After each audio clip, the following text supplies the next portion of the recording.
Olá, bem-vindo de volta ao curso de Introdução à Biofotônica. Eu sou o professor Marcelo Magri Amaral e na aula de hoje a gente vai falar um pouco sobre os fundamentos da luz, com ênfase em conceitos. Nessa aula a gente vai falar um pouco sobre a natureza dual da luz, a gente vai falar um pouco sobre as propriedades da luz enquanto onda e como partícula.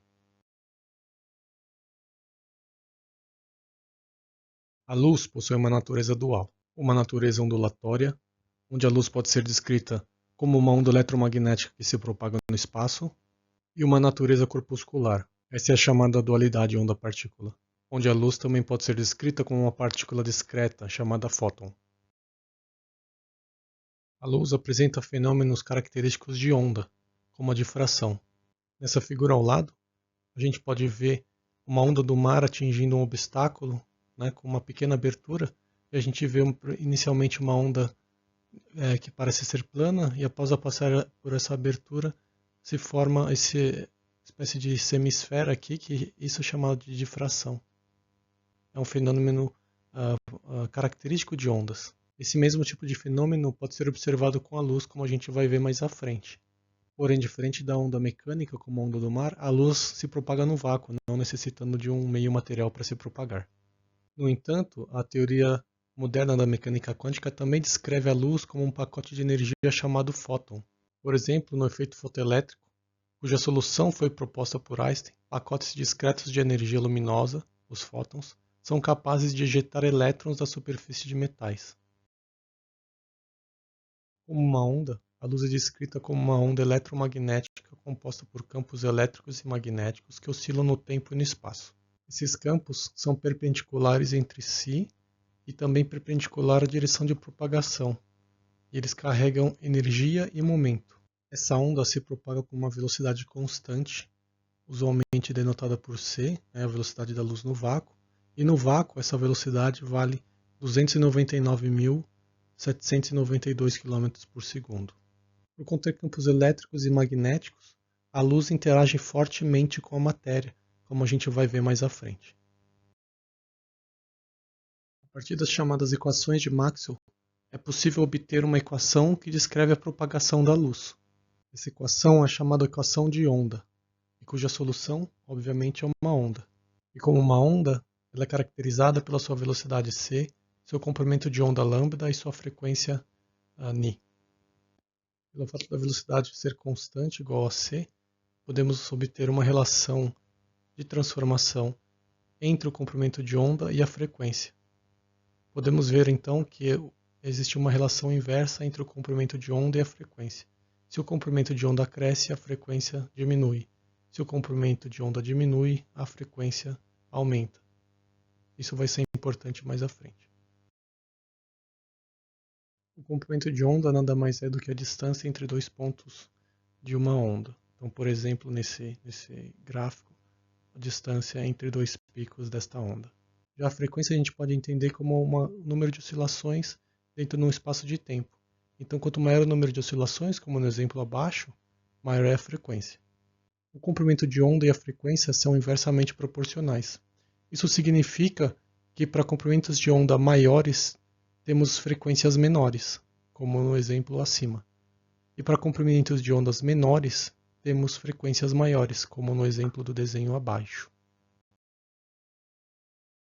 A radiação eletromagnética pode então conter diferentes comprimentos de onda ou diferentes frequências. Isso vai compor o que a gente chama de espectro de radiação eletromagnética. Dentro desse vasto espectro, diferentes regiões de comprimento de onda geralmente recebem nomes específicos, como radiofrequência na extremidade mais longa e raios cósmicos na extremidade mais curta do espectro. A faixa que cobre desde o infravermelho distante até o vácuo ultravioleta é chamada de região de ondas óticas. Na biofotônica, a gente geralmente então trabalha nesta faixa da região ótica. Somente uma estreita faixa desse vasto espectro é conhecida como espectro visível, que é a faixa espectral onde nós seres humanos conseguimos enxergar. É nessa faixa que a gente costuma utilizar o termo luz, sendo um pouco mais restritivo. Muitas vezes luz é utilizado para designar essa faixa do espectro visível.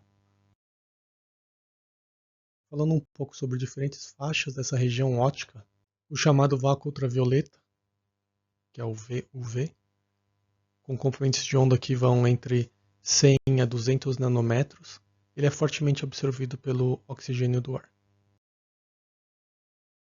O ultravioleta, o UV, ele cobre uma faixa entre 200 a 400 nanômetros.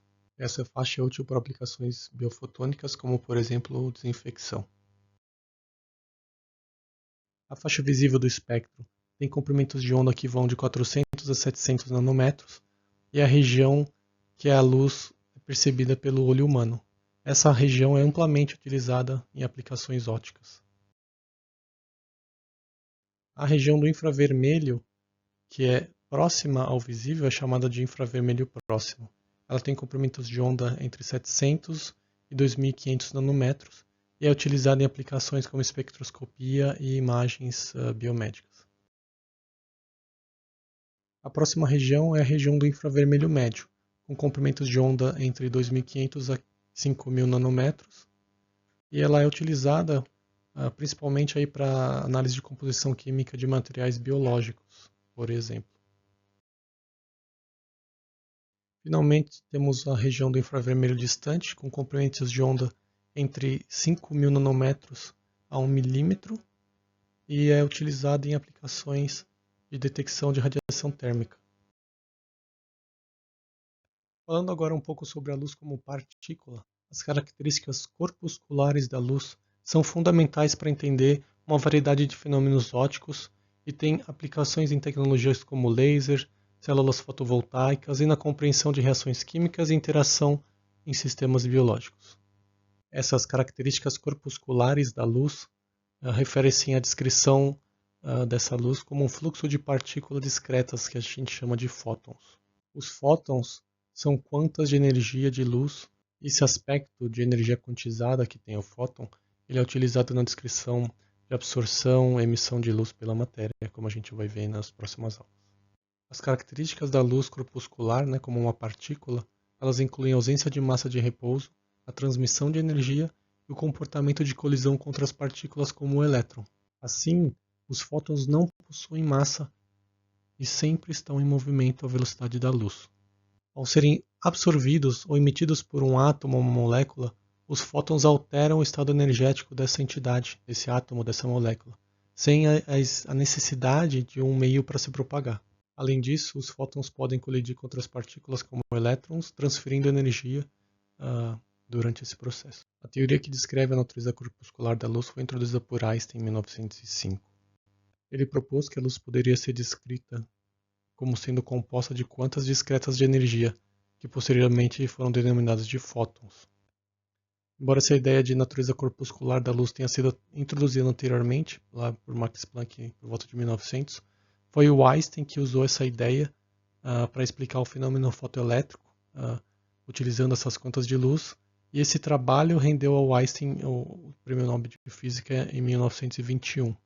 Cada fóton possui então uma quantidade discreta de energia, que é proporcional à sua frequência, de acordo com essa equação, E igual a hν, onde h é conhecida como constante de Planck, e νi é a frequência da luz. Como a gente viu anteriormente, existe uma relação entre a frequência e o comprimento de onda. Se a gente lembrar, νi, que é a frequência, é igual a c sobre lambda. Lambda é o comprimento de onda. Com isso, a gente pode então escrever que a energia contida em cada fóton também é igual a hc sobre lambda. Assim, fótons com maior comprimento de onda vão ter uma energia menor, como na região do vermelho, infravermelho. Enquanto fótons com menor comprimento de onda, que é, por exemplo, na região do azul ultravioleta, a energia por fóton vai ser maior. Finalmente, apesar do fóton não ter massa, ele também carrega momento. E esse aspecto é crucial na absorção, emissão e dispersão da luz pela matéria. Aqui nesse quadro a gente tem então um resumo dessa natureza dual da luz e você pode usar isso como um guia para os seus estudos. Para se aprofundar nesse tema, consulte a bibliografia recomendada e a literatura sobre esse assunto. Eu espero que vocês tenham gostado e não se esqueçam de fazer as atividades recomendadas. Até a próxima.